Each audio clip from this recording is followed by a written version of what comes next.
Hello future doctors, आज हम discuss करेंगे ओएमआर फिल करने का बेस्ट मेथड। देखो भाई, यदि आप ओएमआर को सही मेथड से फिल करते हैं तो आप अपना स्कोर एटलीस्ट 10 मार्क्स से इंप्रूव कर सकते हैं। क्योंकि मैंने देखा है 80 to 90% बच्चे जब ओएमआर फिल करते हैं तो वो 1 से 2 क्वेश्चन का आंसर रॉन्ग फिल कर देते हैं, और 2 क्वेश्चन रॉन्ग हुआ तो आपका 10 मार्क्स गया। और 10 मार्क्स का मतलब है आपकी रैंक में 4000 से 5000 रैंक का डिफरेंस आ जाना। और इतना डिफरेंस यदि रैंक में आ गया, आप एक अच्छे कॉलेज में जाने वाले थे, उसकी जगह आप एक लो कॉलेज में जाना पड़ेगा। आपको नॉर्थ इंडिया का कॉलेज मिल सकता था, हो सकता है आपको साउथ इंडिया जाना पड़े। आपको हो सकता है अपने स्टेट का बेस्ट कॉलेज मिलने वाला था, ये डिफरेंस आने की वजह से आपको 7th 8th नंबर का कॉलेज मिला। तो इसलिए आपको ओएमआर फिल करने का भी बेस्ट मेथड पता होना चाहिए।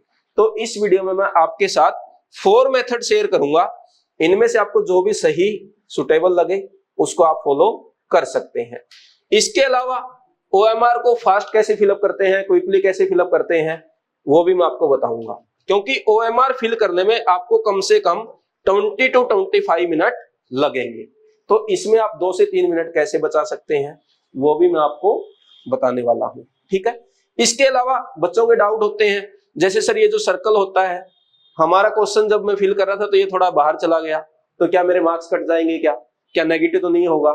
या जब मैं फिल कर रहा था सर कुछ ऐसे बीच में स्पेस रह गया, क्या होगा सर, कॉपी चेक होगी या नहीं होगी? तो ये सारे डाउट्स भी मैं यहीं पर डिस्कस करने वाला हूं। तो आपको वीडियो कंप्लीट देखना है, जो भी डाउट्स है उसको ध्यान से सुन लेना है। और जो बच्चे फर्स्ट टाइम चैनल पर आए हैं वो चैनल को सब्सक्राइब कर लो, बेल आइकन प्रेस कर लो।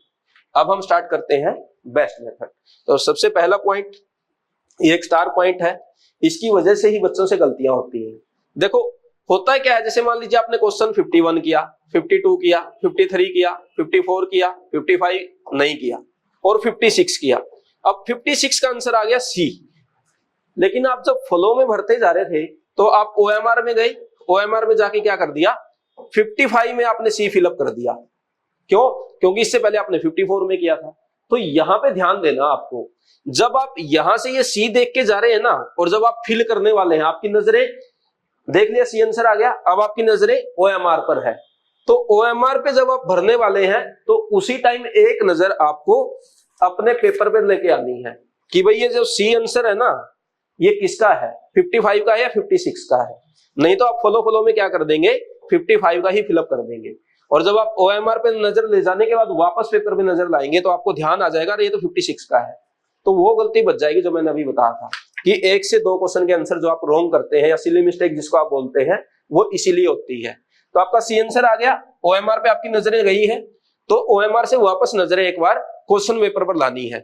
फिर आपने देखना कौन से क्वेश्चन का करना है, फिर आप सी भर दो, 55 56 जिसका भी है। समझ आ गया? ये स्टार पॉइंट है, इसको ध्यान रखना है। अब चलते हैं मेथड की तरफ। तो सबसे पहला मेथड है कि सब्जेक्ट वाइज ओएमआर फिलअप करें। इसका मतलब क्या है कि जैसे आपके सब्जेक्ट है वही फिजिक्स, केमिस्ट्री, बॉटनी और जूलॉजी। अब कुछ बच्चे क्या करते हैं, फिजिक्स के सारे क्वेश्चन सोल्व किए फिर उसकी ओएमआर फिलअप कर दी, केमिस्ट्री के सारे क्वेश्चन सोल्व किए फिर उसकी ओएमआर फिलअप कर दी। तो ये भी एक मेथड आप फॉलो कर सकते हैं।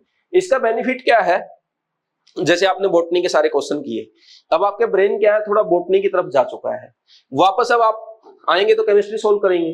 तो बॉटनी से केमिस्ट्री में जब आप जा रहे हैं, एकदम से ऐसा तो नहीं होगा कि भाई आपको वुड्स रिएक्शन याद आ जाएगी, ऐसा नहीं होगा ना कि आपको कंपाउंड्स के नाम याद आने लगेंगे। अभी आप बॉटनी में चल रहे थे, एकदम से आप केमिस्ट्री में आ गए। तो इसका बेनिफिट ये मिल जाता है, जब आप बॉटनी के ओएमआर फिलअप करेंगे तो यहाँ पे आपके 5 to 6 मिनट चला जाएगा। और 5-6 मिनट का जब आपका ब्रेक मिल गया, एक तो आप रिलैक्स हो गए, क्वेश्चन करते करते थक भी जाते हैं, तो ब्रेन को दोबारा से एनर्जी मिल जाएगी। या फिर जब आप बॉटनी के फ्लो में थे, अब आपका माइंड फ्रेश हो चुका है, तो आप केमिस्ट्री में जा सकते हैं। तो ये बेनिफिट यहाँ पर मिल सकता है, ये भी एक अच्छा मेथड है, इसको आप फॉलो कर सकते हैं। अब चलते हैं सेकंड मेथड पर। ये साइंटिफिक भी है कि भाई ब्रेन को है ना एकदम से ऐसे नहीं रिएक्ट करता है कि बॉटनी से एकदम केमिस्ट्री, केमिस्ट्री से एकदम फिजिक्स। तो ब्रेन को रिलैक्सेशन जरूरी है और इस साइंटिफिक बेस पर ये मेथड फॉलो कर सकते हैं आप लोग, है ना। अब चलते हैं नेक्स्ट पॉइंट पर। नेक्स्ट पॉइंट क्या है, सेक्शन वाइज। जैसे आपको पता है आजकल क्या हुआ, सब्जेक्ट में भी सेक्शन आने लगे हैं, सेक्शन ए और सेक्शन बी। तो कुछ बच्चे ये भी फॉलो करते हैं कि सेक्शन ए के सारे क्वेश्चन कर लिए फिर हम सेक्शन बी के करेंगे। और सेक्शन ए की ओएमआर फिलअप कर देंगे। इसका बेनिफिट क्या है कि भाई जो सेक्शन ए है ना उसमें आपको 35 के 35 क्वेश्चन करने होते हैं और यहाँ पे आपके रहते हैं ऑप्शनल। ऑप्शनल का मतलब क्या है कि भाई आपने 36 किया, उसके बाद आपने 39 किया, फिर आपने 41 किया, तो आपके माइंड में ये पहले से ध्यान रहेगा कि यहाँ पर हो सकता है मुझे कुछ कुछ क्वेश्चन छोड़ के ओएमआर फिलअप करनी हो। नहीं तो आप सेक्शन ए और सेक्शन बी एक साथ करते हैं तो उसमें क्या हो जाता है कि शुरू से भरते आ रहे थे, अब आगे भी आप ऐसे ही चले गए, फिर वही गलती होगी जो मैंने स्टार पॉइंट में बताई थी कि भरना था 41 में और आपने भर दिया 40 में, तो ये गलती हो जाती है। तो सेक्शन वाइज भी अच्छा है। और इसमें क्या होता है, एक बार सब्जेक्ट में ही 2 बार ब्रेक हो गया तो उसका भी बेनिफिट आपको मिलेगा, क्योंकि ब्रेन जितना रिलैक्स आपका एग्जाम में रहेगा उतना ही अच्छा स्कोर आपका आएगा। क्योंकि 3 घंटे का पेपर है, 3 घंटे 20 मिनट का, इतने टाइम ब्रेन पर पूरा प्रेशर बना हुआ है कि स्कोर भी लाना है, रैंक भी लानी है, अच्छी रैंक नहीं आएगी तो क्या बहाना बनाना है, तो बहुत सारी चीजें उस टाइम माइंड पर चलती है। तो ये हल्के हल्के रिलैक्सेशन हो जाता है, क्योंकि यहाँ पे कोई दिमाग तो लगाना नहीं है, सीधी ओएमआर फिलअप करनी है ना। तो ये मेथड भी आप फॉलो कर सकते हैं। अब चलते हैं नेक्स्ट पॉइंट पर। नेक्स्ट पॉइंट क्या है, पेज वाइज। पेज वाइज का मतलब क्या है भाई, जैसे आपके पेपर में 25-30 पेज आएंगे, जितने भी आएंगे, मैं एक नंबर बता रहा हूं, है ना। अब मान लीजिए ये एक पेज है, इस पेज पर क्वेश्चन 1 2 3 4 5 6 है, आपने 6 क्वेश्चन सोल्व किए, 6 की ओएमआर फिल कर दी। फिर नेक्स्ट पेज पे जितने भी क्वेश्चन है, हो सकता है 7 8 9 10 11 5 क्वेश्चन हो, ये 5 क्वेश्चन सोल्व किए, इनके ओएमआर फिलअप कर दी। इसका भी बेनिफिट ये है कि भाई हल्का हल्का रिलैक्सेशन बीच में चलता रहता है। और जब मैं प्रिपरेशन करता था तो मैं यही मेथड फॉलो करता था कि भाई पेज वाइज अपने साथ के साथ निपटाते चलो। उससे उसका बेनिफिट ये है कि एक तो नंबर ऑफ क्वेश्चन यहाँ पे कम है, गलती होने के चांस कम होते हैं, क्योंकि जब आप एक साथ भरते हो ना ऐसे 35 क्वेश्चन, तो उसमें फिर थोड़ा सा वो जो पॉइंट मैंने बोला था कि रॉन्ग आंसर फिल हो जाता है, उसके चांसेस बढ़ जाते हैं। जितने ज्यादा क्वेश्चन आप एक साथ फिलअप करेंगे उतने ही ज्यादा क्वेश्चन, उतने ही ज्यादा रॉन्ग होने के चांसेस बढ़ेंगे। तो पेज वाइज मेथड मेरे हिसाब से बेस्ट है, मतलब मैं ये फॉलो करता हूँ। नेक्स्ट है भाई क्वेश्चन बाय क्वेश्चन। इसका मतलब क्या है कि आपने क्वेश्चन 1 सोल्व किया, ओएमआर फिल कर दी, क्वेश्चन 2 फिर सोल्व किया, क्वेश्चन 2 की ओएमआर फिल कर दी, क्वेश्चन 3 किया, तो जो भी करते जा रहे हैं वो आप फिलअप करते जा रहे हैं। तो कुछ बच्चे ये भी फॉलो करते हैं, कभी कभी मैं भी ये मेथड फॉलो करता हूँ। तो वो डिपेंड करता है कि पेपर में नंबर ऑफ क्वेश्चंस कितने हैं, उस पर भी डिपेंड करता है। अब आपके 200 क्वेश्चन है तो ये मेथड थोड़ा सा लेंथी हो जाएगा, तो बेटर ये पेज वाइज कर ले या सेक्शन वाइज कर ले। मेरा सजेशन यही है कि भाई जो भी आपको सुटेबल लगे ना वो कर लो, सारे मेथड अच्छे हैं ये। अब इसके नेक्स्ट मेथड जो मैं बताने वाला हूं ना वो सबसे खराब है, उसको मत करना बस, बाकी कुछ भी कर लो। और नेक्स्ट मेथड क्या है, इन द एंड। कुछ बच्चे क्या करते हैं कि सारे क्वेश्चन मैं सबसे पहले सोल्व करूंगा और फिर ओएमआर फिल करूंगा। जैसे भाई 1 से लग गया 2 3 4 200 क्वेश्चन तक सारे आंसर लिख लिए अपने पेज पर, पेपर पर, और फिर जाएंगे वो ओएमआर पर। अब क्या होगा, यहां सारी गलतियां होती है इसमें। ये मुझे लगता है या तो ये बहाना बनाने के लिए अच्छा है, क्योंकि बहुत सारे बच्चे बोलते हैं ना कि मैं तो क्वेश्चन सारे कर दिया था, मेरे से ओएमआर नहीं भरी गई, तो वो क्या बोलते हैं मैं तो बाद में भरने वाला था। ये बहाना बहुत अच्छा है कि नंबर कम आ रहे हैं तो ये वाला लगा देंगे, क्योंकि ओएमआर तो दिखने नहीं वाली। लेकिन आजकल ओएमआर भी एनटीए देने लग गया तो पता चल जाएगा आपका, है ना। तो ये बहाना मत बनाना और ये मेथड भी मत लगाना, क्योंकि इस मेथड में गलतियां देखो कहां कहां होगी। एक तो लाइन से, जैसे मैंने बोला कि जितने ज्यादा क्वेश्चन आप एक साथ ओएमआर फिल करेंगे उतने ही ज्यादा गलती होने के चांस बढ़ते जाएंगे। दूसरा क्या है भाई, लास्ट में क्या होगा, 15 मिनट बच गई, 20 मिनट बच गई, आपको यही नहीं पता कि ओएमआर भरने में कितना टाइम लगता है। हो सकता है वहां पे आपको 20 से 25 मिनट लग जाए और यहाँ घर पे आपको 15 ही मिनट लगते हो, है ना, ऐसा हो सकता है। तो ये टाइम का ही हमें पता नहीं चलता कि भाई 1.5 मतलब आधा घंटा पहले मैं ओएमआर भरना शुरू कर दूं या 15 मिनट पहले भरना शुरू करूं, और जब वहां घड़ी चलती है ना एंड में तो हाथ भी कांपने लगते हैं। तो ये जो टाइम है ना 20 से 25 मिनट, ये भी 30 से 35 हो जाता है और आपके क्वेश्चंस छूट जाते हैं। बेशक आपने सोल्व किए थे लेकिन मार्क्स तभी मिलेंगे जब ओएमआर फिल की होगी। तो ये मेथड आप ना फॉलो करें। और आप यहाँ पर भी मॉक टेस्ट फॉलो मतलब अटेम्प्ट करते होंगे तो यहाँ पर भी इन्हीं मेथड में से कोई एक मेथड आप चूज कर लें और वही फॉलो करें। ऐसा नहीं होगा कि विकास सर की वीडियो देख ली, 4 मेथड बताए हैं, मैं तो ये वाला लगाऊंगा और डायरेक्ट नीट में लगाऊंगा, ऐसा नहीं होने वाला। आप यहाँ पे मॉक टेस्ट प्रैक्टिस करते हैं वही मेथड आप लगाएं जो आप वहां पे लगाने वाले हैं। और यदि आपने अभी तक मॉक टेस्ट प्रैक्टिस नहीं शुरू की है तो बीवाइज क्लासेस की बीट टेस्ट सीरीज आप ज्वाइन कर सकते हैं। बीट टेस्ट सीरीज है प्योर एनसीईआरटी बेस्ड, उसमें 6 माइनर टेस्ट है, 4 क्लास वाइज टेस्ट है और 10 फुल सिलेबस टेस्ट हैं। तो आपका कंप्लीट रिवीजन भी हो जाएगा। सारे के सारे टेस्ट एनसीईआरटी बेस्ड हैं।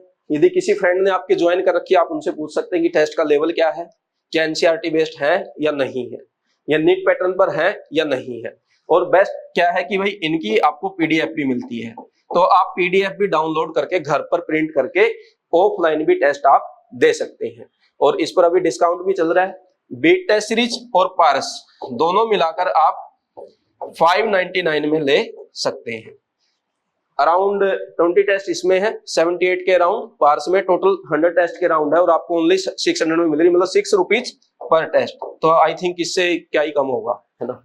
तो आप ये टेस्ट सीरीज ज्वाइन कर सकते हैं, घर पर मॉक टेस्ट प्रैक्टिस करें, जो OMR के मेथड बताए हैं उनको फॉलो करें। अब हम चलते हैं लास्ट पॉइंट पर। लास्ट पॉइंट क्या है भाई, सर्कल मार्क कैसे करें। जैसे मैंने बताया था ना, डाउट आता है बच्चों को, इसमें मैं एक बार तो पेन को थोड़ा सा साइज बढ़ा देता हूं इसका। अब जैसे ये आपका सर्कल है, अब बच्चों को जो डाउट है ना, एक डाउट तो बच्चों का ये है कि सर मैं ऐसे ऐसे भरा था इसको सर्कल को, और ये मेरा ऐसे ऐसे बाहर चला गया हल्का फुल्का, तो क्या मेरे नेगेटिव मार्क्स होंगे, क्या मार्क्स कट जाएंगे क्या। भाई कुछ भी नहीं होने वाला, थोड़ा बहुत बाहर चला गया कोई दिक्कत नहीं है। ये नहीं होना चाहिए जो बगल वाला सर्कल है इसमें भी ऐसे ऐसे हो गया है, ये नहीं होना चाहिए। इस बाउंड्री के थोड़ा बहुत बाहर ऐसे यहां हो गया वहां हो गया, उससे कोई फर्क नहीं पड़ता। पहला डाउट क्लियर। दूसरा डाउट बच्चों को ये आता है कि सर जैसे ये सर्कल है, जब मैं OMR फिल करता हूं तो ऐसे ऐसे मेरा थोड़ा बहुत गैप रह जाता है या ऐसा छूट जाता है यहाँ पर, तो इस गैप की वजह से मार्क्स नहीं कटते, आपकी कॉपी चेक हो जाएगी। ठीक है भाई, ऐसा थोड़ा बहुत गैप रह जाता है, टेंशन नहीं लेनी है। लेकिन कुछ बच्चे पता क्या है, इंटेलिजेंट बनते हैं। इंटेलिजेंट का मतलब क्या है कि वो ये बोलते हैं, जैसे ये सर्कल है कि हम तो 75% ही फिल करेंगे, जैसे इतना कर देंगे। वो बोलेंगे भाई विकास सर ने बोला था, या हमने भी सुना है लोगों से कि इतना भर के आ जाओ कॉपी चेक हो जाएगी, और हर क्वेश्चन में हल्का हल्का छोड़ के आ गए। तो ये इंटेलिजेंसी ना दिखाए। इससे हो सकता है कि भाई जो अपनी OMR, देखो होता है क्या है ना, जैसे ये OMR है, ये डाल दी जाती है मशीन में, ऊपर मशीन से लाइट पड़ती है और वो लाइट उस पर रिफ्लेक्ट होती है। जो भी उनका मेथड है वो आपके ये देखती है कि कौन सा सर्कल डार्क है, उसको उठा लेती है। अब मशीन इतनी सेंसिटिव हो कि वो चेक कर ले यार ये तो खाली पड़ा हुआ है, तो उस वजह से आपका ये रॉन्ग हो सकता है। कुछ बच्चे जानबूझ के 75% करते, कुछ लोग रिकमेंड भी करते हैं जो सिलेक्ट हो चुके हैं कि हमने तो 75% ही भरा था, ये मेथड ना करें, कुछ ज्यादा टाइम नहीं वेस्ट होने वाला है ना, थोड़ा और भर लोगे तो हो जाएगा। कितना होगा, 2 मिनट और लग जाएगी, है ना, लेकिन मन में डर तो नहीं रहेगा। ठीक है, ये नहीं करना है। और बेस्ट ये है भाई, जैसे आपका ये सर्कल है ना, इनमें ऐसे लिखा होता है 1 2 3 ऐसे करके, तो आप ये करें, कुछ बच्चे सर्कल को यहां से भरना शुरू करते हैं, ये ना करें, ये गलत है। आप क्या करें, पहले यहां से सर्कल शुरू करें, जो ये नंबर है ना इसको दबा दो आप, ये नंबर ऐसे करते हुए जाएं आप। इसका बेनिफिट क्या होगा कि जो आपका नंबर था ना वो पूरा गायब हो गया और मशीन उठा लेगी, हाँ भाई 2 नंबर मिसिंग है, तो इसका मतलब बच्चे ने 2 को टिक किया हुआ है। तो ये बेस्ट है कि आप सर्कल से करेंगे। सर्कल में जो दिया हुआ है इसको तो आप पूरा कर दे, उसके बाद थोड़ा बहुत ऐसे बच भी जाएगा, कोई टेंशन नहीं है। ठीक है, समझ आ गया सर्कल मार्क कैसे करना है। तो आई थिंक OMR का मैंने बता ही दिया। भाई टाइम कितना लगता है, 20 से 25 मिनट मान के चलें। लास्ट में OMR फिल ना करें, ये सर्कल का ध्यान रखें, सेंटर में से फिल करते हुए चले।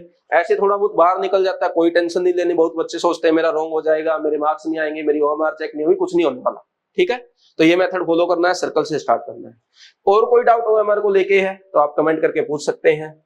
और हमारे जो BYH क्लासेस के कोर्सेज है उन पे डिस्काउंट है। जो भी कोर्स आपको ज्वाइन करना है, चाहे कृष्णा बैच हो, चाहे सुदर्शन बैच हो, बीट हो, पार्स हो, सब पर डिस्काउंट है, आप ज्वाइन कर सकते हैं। इसके लिए कॉल भी कर सकते हैं 7340250100, इस पर बात कर सकते हैं। और वीडियो अच्छा लगा तो शेयर करें, चैनल को सब्सक्राइब करें, बेल आइकन प्रेस करें। Thank you very much.